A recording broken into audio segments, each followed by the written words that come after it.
Assalomu alaykum hurmatli YouTube kuzatuvchilari. Jadar dehqon kanalidan yana men Jamshid. Hozirgi kunda chiqqan makkalarimizni mana tagini nimadir kalab ochib chiqarib yuboryapti. Mana shunaqa qilib mana makkalar nobud bo'lyapti. Bu nimadan deb o'ylaysizlar? Mana hammasini tagini ochib makkasini yeb ketyapti nimadir.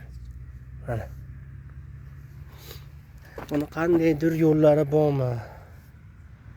Mana bunda ham ochilgan. Suv ochganmiz yerga makkalar chiqqan.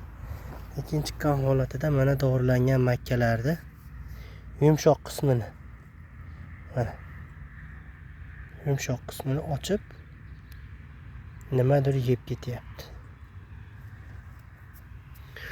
Bunaqa zarar ko'randa qushlar deymizmi, hasharotlardan asrash yo'llarini bizdan ko'ra kuchliroq dehqonlar bo'lsa kommentariyaga yozsanglar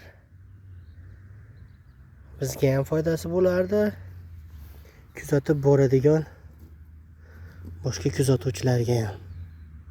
Mana uzib ketgan. Yo'q. Mana tagini kavlagan buni ham. Mana buni ham tagini kavlagan. Nihol chiqqan, lekin kesib ketgan, ochib mana makka yumshoq bo'lgandan keyin chiqqan tagidagi shu qizil urug'ni ochib yeb ketgan. Nima deb o'ylaysizlar buni? Mana bunda ham shu ahvol. Tagi ochilgan, tagidagi urug' yegan. Mana bunda ham shu. Kim biladi buni nimaligini? Kommentariyaga yozib ketishinglarni so'rayman. Qandaydir yo'llari bo'lsa, boshidan o'tgan odamlar bunga chora ko'rgan albatta. Shularni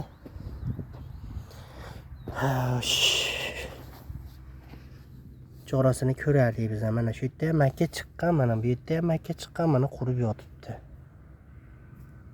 Mana bu makka ham shu.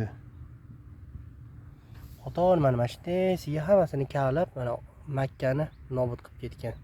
Cho'qib. Bitta ikkita bitta qolgan.